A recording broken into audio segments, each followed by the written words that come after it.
So last year we had the original Women's March. 4 million people showed up. I mean, that is such a large number. I think the articles at the time were saying it was the biggest protest in U.S. history.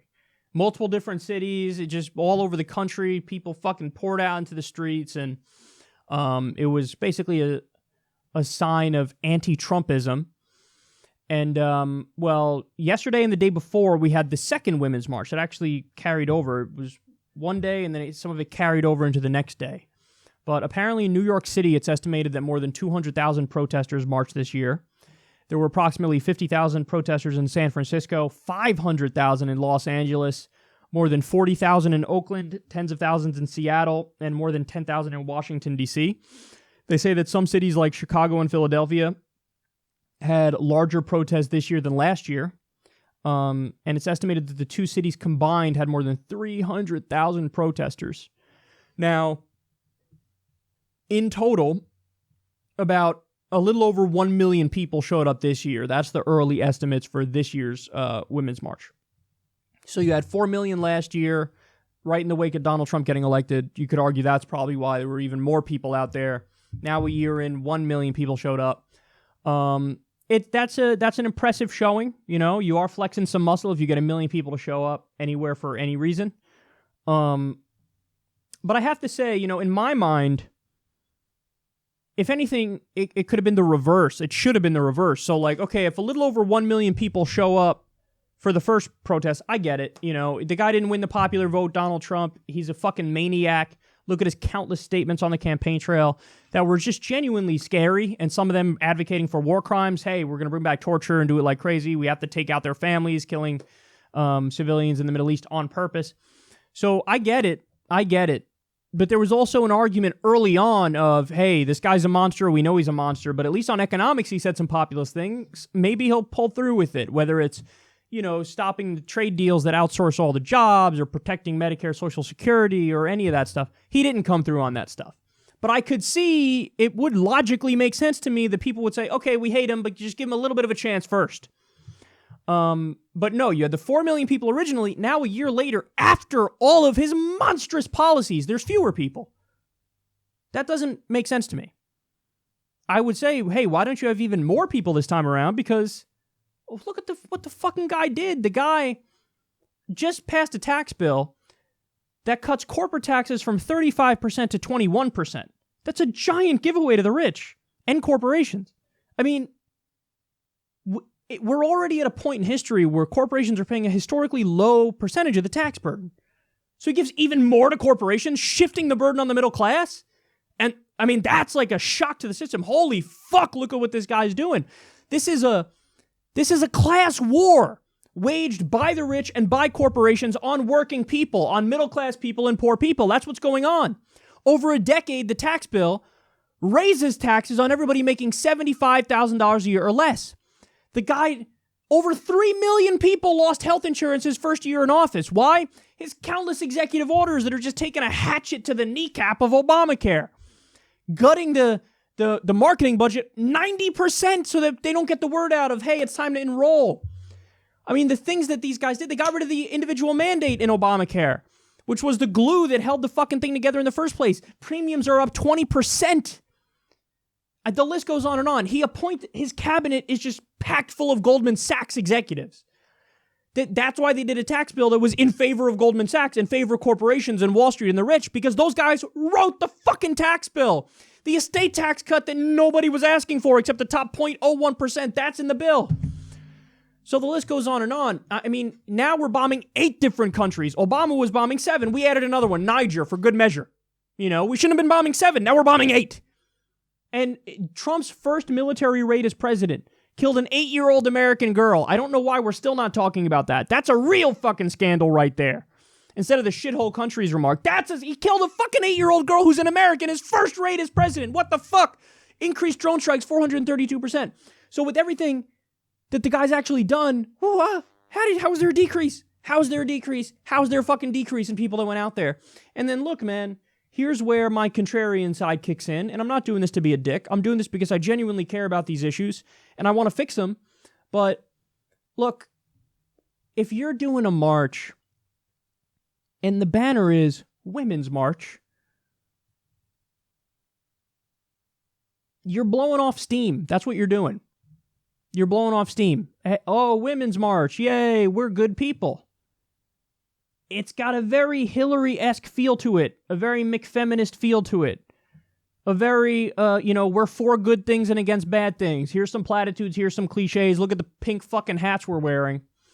And I saw a lot of tweets where people said, listen, I went last year to the Women's March. I ain't going this year. And the reason why I'm not going this year is I don't think that these are people who are really against imperialism. I don't think these are people who are really trying to fight back against corporatism. And people are saying, look, I feel like let down by this thing that I became a part of because, and here's the main point, it is largely leaderless. Now, some people will say, oh, that's a benefit. But I disagree. I think you need somebody steering the ship. I do. I don't think you're better off if there's no captain at the helm. And that's not to take away from the people who are actually out there protesting, every single one of them. That's a good thing. But, the civil rights movement needed guys like Malcolm X and Martin Luther King Jr. because you need to take this amorphous rage that people feel. And that's what it is. It's amorphous rage. I'm mad about stuff. That's what I'm mad about. Things are bad. And I'm mad. Well, you need somebody to step up and say, let me explain perfectly and crystallize why you're really upset. And let me tell you the solutions. Martin Luther King came along and said, what we need is the Civil Rights Act. What we need is the Voting Rights Act.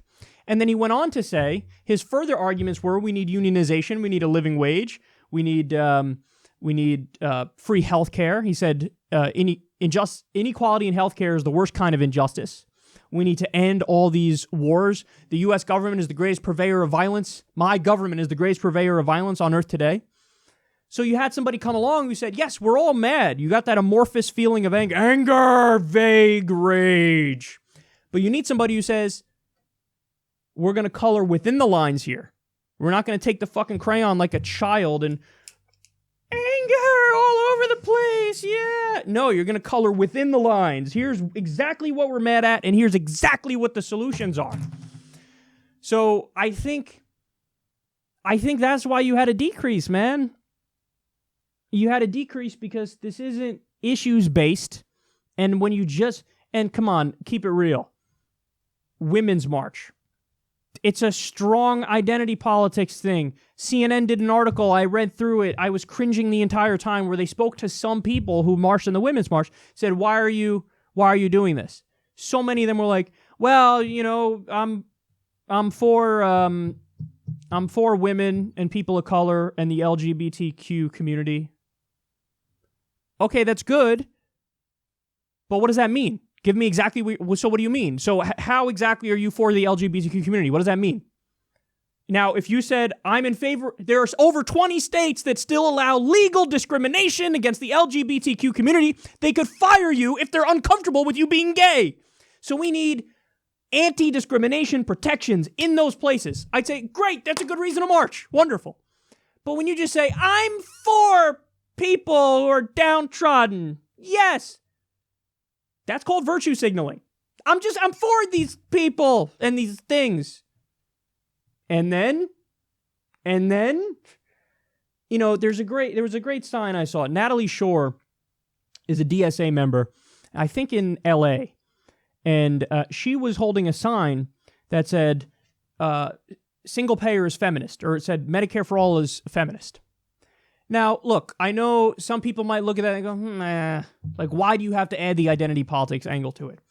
But stop and think about it, because that's actually a brilliant move, because what it does is it takes the issue of Medicare for all, and it personalizes it to many people who are in that march, and their primary concern is identity politics. Now, you and I might disagree that the main focus should be identity politics, but as I always say, the solution to all the problems against minority communities and downtrodden communities, it's universal solutions. All the solutions. So, the criminal justice system is racist because it disproportionately uses the death penalty against people of color for the same crime when white people commit it. mandatory minimums are racist because they usually are used against people of color. Even if a white person commits the same crime, they don't get the mandatory minimum. So what's the solution in both those cases? Get rid of the death penalty, get rid of mandatory minimums. A universal solution to a problem that can narrowly be defined as, a problem affecting people of color. So that's exactly what Natalie Shore is doing with that sign. Hey, Medicare for All is a feminist issue. Well, of the 45,000 people that die every year because they don't have access to basic health care, over half of them are women. So you say, oh, there you go. It's a universal solution to an issue that's being framed in an identity politics way.